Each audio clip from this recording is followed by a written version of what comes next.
अभी मैं आपको योनो लाइट एसबीआई में एक ऐसे फीचर के बारे में बताने वाला हूं जिसका नाम है एमएमआईडी यानी मोबाइल मनी आइडेंटिफायर।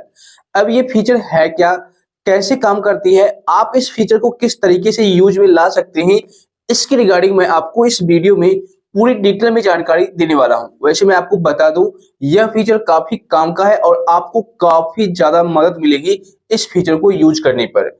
तो वीडियो में एंड तक बने रहिएगा। मैं आपको एमएमआईडी फीचर के बारे में पूरी डिटेल में जानकारी दूंगा और किस तरीके से आप एमएमआईडी प्राप्त कर सकते हैं, इसके रिगार्डिंग में मैं आपको जानकारी देने वाला हूं। तो चलिए शुरू करते हैं। सो फ्रेंड्स, सबसे पहले मैं आपको ये क्लियर कर दूं कि आखिर में एमएमआईडी होता क्या है और इसको आप कैसे प्राप्त कर सकते हैं। ठीक है, तो देखिए, एमएमआईडी का फुल फॉर्म होता है मोबाइल मनी आइडेंटिफायर और ये एक यूनिक कोड होता है जो कि 7 डिजिट का होता है, यानी 7 अंक का कोड होता है। और जब आप इसे प्राप्त करते हैं तो ये जो कोड होता है आपके बैंक अकाउंट से लिंक रहता है और यूनिकली ये आपके बैंक अकाउंट को आइडेंटिफाई करता है। ओके, और इस कोड के जरिए आप किसी को भी फंड ट्रांसफर कर सकते हैं आसानी से, वो भी इंस्टेंटली। ठीक है, तो कुल मिलाकर के ये कहूं कि ये एक यूनिक कोड होता है जिसके जरिए आप मनी ट्रांसफर कर पाएंगे। इसका सबसे बड़ा फायदा ये है, जैसे मान लीजिए अगर आप किसी को भी आईएमपीएस यानी इमीडिएट पेमेंट सर्विस के जरिए किसी को भी इंस्टेंट पैसा ट्रांसफर करना चाहते हैं तो वहां पर एमएमआईडी कोड की जरूरत पड़ती है। जी हाँ, आप एमएमआईडी कोड के जरिए किसी को भी इंस्टेंट अपने फैमिली मेंबर को या फिर किसी भी पर्सन को आईएमपीएस की सहायता से पैसे ट्रांसफर कर सकते हैं, फंड ट्रांसफर कर सकते हैं। और इसका दूसरा सबसे बड़ा फायदा ये होता है कि अगर आप लोग एमएमआईडी कोड का इस्तेमाल करके किसी को भी पैसे ट्रांसफर करते हैं तो वैसे में डायरेक्टली आपका बैंक अकाउंट डिटेल्स यानी बैंक अकाउंट नंबर किसी के पास साझा नहीं होता, शेयर नहीं होता है। ये यूनिक कोड के जरिए ही आपका पैसा ट्रांसफर हो जाता है, तो इससे आपकी प्राइवेसी और सिक्योरिटी भी बरकरार रहती है। इसके अलावा तीसरा सबसे बड़ा फायदा यह है, जैसे मान लीजिए अगर आप आईएमपीएस के माध्यम से पैसे किसी को भी ट्रांसफर करते हैं यानी फंड ट्रांसफर करते हैं तो वहां पर आपको ज्यादा चार्जेस अलग से पे करने होते हैं, यानी एक्स्ट्रा चार्ज आपसे ज्यादा लिया जाता है। लेकिन अगर आप वहीं पर एमएमआईडी कोड का इस्तेमाल करेंगे और तब आप आईएमपीएस के माध्यम से किसी को भी पैसे ट्रांसफर करेंगे तो वहां पर काफी कम यानी लो इंटरेस्ट या फिर यूं कहिए लो चार्जेस आपको पे करने पड़ेंगे, बहुत ही कम मिनिमम चार्ज आपको वहां पर देना पड़ेगा। तो इसका सबसे बड़ा फायदा यही है। इसके अलावा आप अपने मोबाइल फोन से कभी भी इस कोड का इस्तेमाल करके यानी एमएमआईडी कोड का इस्तेमाल करके किसी को भी पैसे ट्रांसफर कभी भी कर सकते हैं, कोई दिक्कत नहीं आएगी। तो यही कुछ फायदे हैं एमएमआईडी के, जिसके बारे में मैंने आपको वन बाय वन करके क्लियर कर दिया। अब बात करते हैं कि आप अपने अकाउंट के लिए एमएमआईडी नंबर यानी कोड किस तरीके से जनरेट कर सकते हैं और जब चाहे तब किस तरीके से आप कैंसिल भी कर सकते हैं। तो चलिए चलते हैं मोबाइल के स्क्रीन पर और वहीं पर मैं आपको क्लियर कर देता हूं। सो फ्रेंड्स, अगर आपका अकाउंट एसबीआई यानी कि स्टेट बैंक ऑफ इंडिया में है और आप अपने अकाउंट के लिए एमएमआईडी नंबर जनरेट करना चाहते हैं तो सिंपल आपको करना क्या होगा, आप अपने फोन में योनो लाइट एसबीआई ऐप को ओपन कर लीजिए। ओपन करने के बाद यहाँ पर आप लोग यूजर आईडी और लॉगिन पासवर्ड डाल करके लॉगिन कर लीजिए। लॉगिन करने पर कुछ इस तरीके का यूजर इंटरफेस आएगा। अब यहाँ पर देखिए कई सारे ऑप्शंस देखने को मिलेंगे, बट एक ऑप्शन दिखेगा रिक्वेस्ट, इस पर आप क्लिक कीजिए। तो जैसे ही आप इस पर क्लिक करेंगे यहाँ पर एक ऑप्शन दिख जाएगा गेट एमएमआईडी।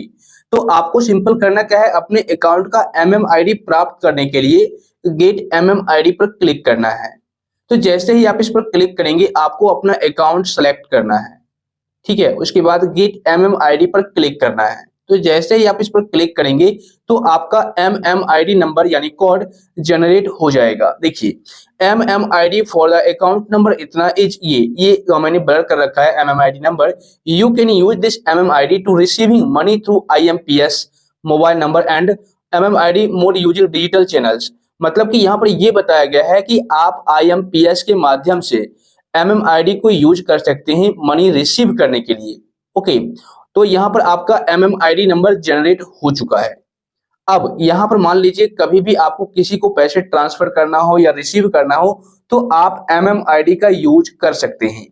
लेकिन मान लीजिए बाय चांस कभी भी आपको जरूरत पड़े कि हम एमएमआईडी नंबर नहीं रखेंगे अपने अकाउंट के लिए, कैंसिल करना चाहते हैं, तो आप कैंसिल एमएमआईडी पर क्लिक कीजिएगा।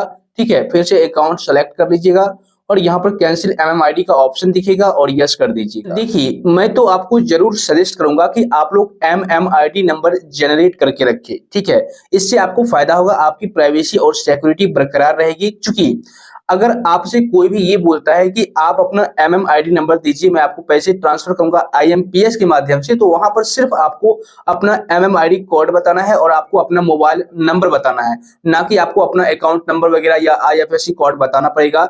ये सारा डिटेल्स आपको देने की कोई जरूरत ही नहीं पड़ेगी। सिर्फ MMID कोड और मोबाइल नंबर बता दीजिएगा। आपका जो पैसा है आपके अकाउंट में, जिस अकाउंट से वो MMID नंबर लिंक होगा, आपके उसी अकाउंट में फंड ट्रांसफर हो जाएगा, रिसीव हो जाएगा और उसी तरीके से आप किसी को भी पैसे ट्रांसफर कर सकते हैं। तो आप जरूर से जरूर MMID नंबर जनरेट करके रखें, प्राप्त करके रखें। और इसी तरीके से आप MMID नंबर को कैंसिल भी कर सकते हैं। मैं दोबारा से दिखाता हूं कैंसिल करने का तरीका। यहाँ पर कैंसिल पर क्लिक कीजिएगा, सेलेक्ट अकाउंट पर क्लिक करके अकाउंट सेलेक्ट कीजिएगा और कैंसिल MMID का ऑप्शन दिखेगा, उसके बाद यस कीजिएगा। बस आपका MMID नंबर जो है वो कैंसिल हो जाएगा। देखिए, अभी मेरे को दिख रहा है MMID नॉट अवेलेबल, मैंने कैंसिल ही कर दिया था पहले ही, इस वजह से मेरे को ये दिख रहा है। लेकिन जैसे ही आप इस प्रोसेस को करेंगे, आपका MMID नंबर कैंसिल हो जाएगा जो आपके बैंक अकाउंट से लिंक हो रखा होगा। तो इस तरीके से आप योनो लाइट SBI को यूज करके अपना जो बैंक अकाउंट का MMID कोड होता है उसे प्राप्त कर सकते हैं, ओके, या फिर उसको कैंसिल कर सकते हैं। इसके अलावा अगर आप किसी अदर बैंक से हैं तो आप उसके जो ऑफिशियल ऐप होता है उस ऐप के थ्रू भी प्राप्त कर सकते हैं, या फिर आप कस्टमर केयर से कांटेक्ट करके भी अपना MMID नंबर प्राप्त कर सकते हैं या कैंसिल कर सकते हैं। सो आई होप फ्रेंड्स, इस वीडियो को देखने के बाद अब आप लोग MMID के बारे में अच्छी तरह से समझ गए होंगे। इस वीडियो से अगर आपको थोड़ी बहुत भी हेल्प मिली है, जानकारी मिली है, तो वीडियो को लाइक और शेयर कर दीजिए। साथ ही आप लोग चैनल को सब्सक्राइब करके नोटिफिकेशन बेल को दबा दीजिए। और अगर आपको किसी भी प्रकार का कोई डाउट है, कंफ्यूजन है, या फिर MMID के बारे में अभी भी आपके मन में बहुत तरह के सवाल चल रहे हैं, तो आप बेझिझक नीचे कमेंट कर सकते हैं।